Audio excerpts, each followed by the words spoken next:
Hey guys, this is National Master Kevin Yang back at it with another video. So this is the game against Fupalicious from last week again, so just to let you know about that, but let's get to it. So it's another one of those Alakine defenses, I know. You might be like, what? Why is this so frequently played? And it's not. It's not frequently played because at the top level it's considered dubious or just like one of those blitz openings that you just play for clowns, but it does have its own tricks. So after e6, I played bishop c4, and to be honest, when I played the move queen to f3, I was looking for variety. I wanted to spice things up.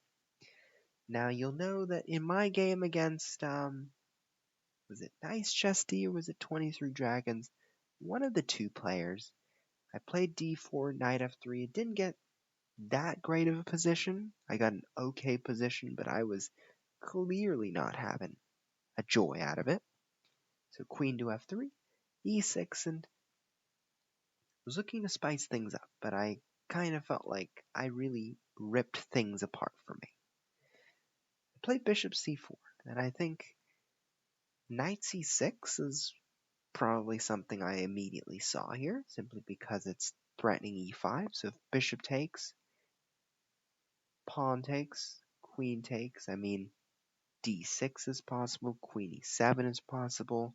I mean, my lack of development here has to really do with why the engine is so disapproving of my position. I mean, it's horrible. But in the game, queen to e7 happened, so something similar. And I still fell into the same trap by playing bishop takes d5. I remember in the game thinking, oh, what a sweet pawn that is. But I was wrong.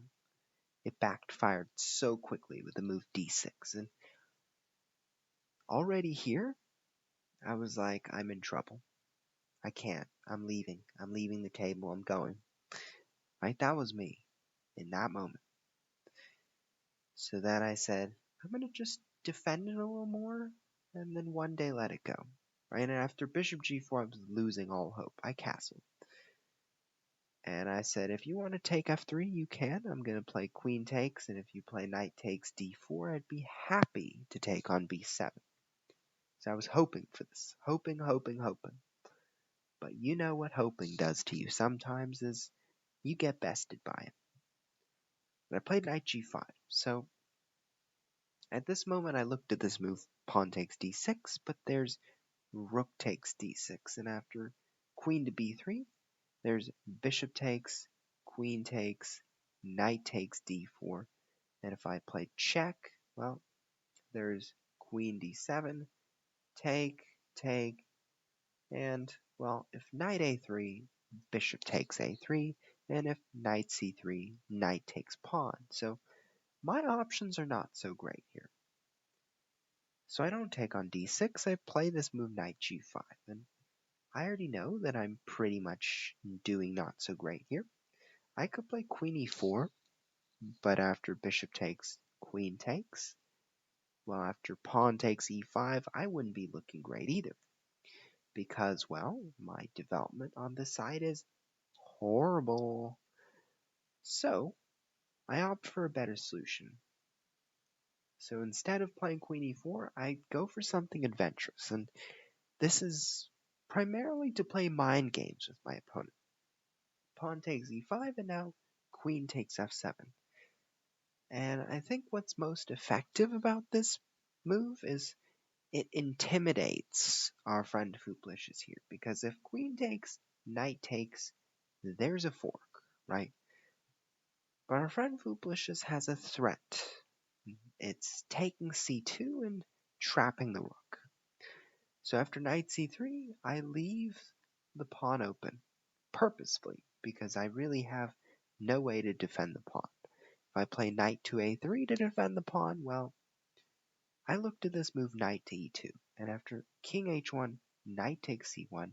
If I play rook takes, well, the knight is gone, and if I play queen takes, bishop takes, and knight f7, well, the knight can escape back to e2, and I would be down some material. So I was like, okay, let's play knight c3. I don't want to lose anything. And after bishop f5, I saw some hope. Maybe. Not really. But after knight c3, I was thinking, after knight takes c2, I'm probably just going to move my rook over, and things will, I don't know, dynamically change, because obviously this knight on d4 is unchallenged, right? And this queen, well, it's probably going to go somewhere. It's not going to take on f7. So those are just things to consider. But bishop f5 was played, and I immediately thought, okay, well, the bishop is on f5, the knight is on d4, so what if I go try to remove the defender of the f5 bishop? When I do that, I immediately think, well, our friend Fupalicious should play bishop g6, right? And, well, I mean, if I traded, my position would be horrible. So I would play something like queen to c4. And if knight takes c2, well, I have tricks.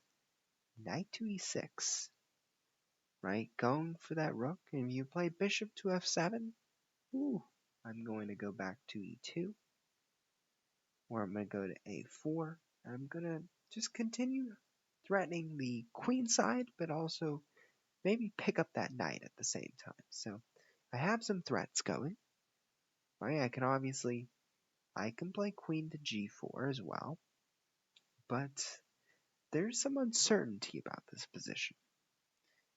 So in the game, knight to e6 was played, and I got the bishop. And I'm going to say that was the first time in the game that I felt a sigh of relief. That's how long it took for a national master to breathe a sigh of relief against a fellow Simul member. Rook e8, knight d5, bringing my pieces out, and this was where I was comfortable. I won the game, but it was one-sided. And it was one-sided in favor of Fupalicious. I mean, Fupalicious was in full control of this game, right? You saw that I was under pressure the moment I accepted this knight, right? The moment I accepted this, I simply submitted myself to the fact that I would be experiencing trauma for the rest of the game, right? This knight, well, it was just too powerful for me to handle. And when the timer's right, I just got lucky. So, to be honest, it was all luck factor. It was all a sham. Sorry, but I didn't play the best game. And Fupalicious, well, one mistake sealed the deal. And that's chess sometimes. I mean, chess is unexpected, but it delivers you the blow sometimes. And makes people's hearts shatter. Triggers people. So, don't get triggered. Have fun. Find your curiosity. Do your puzzles. And, well, last of all, I'll see you soon.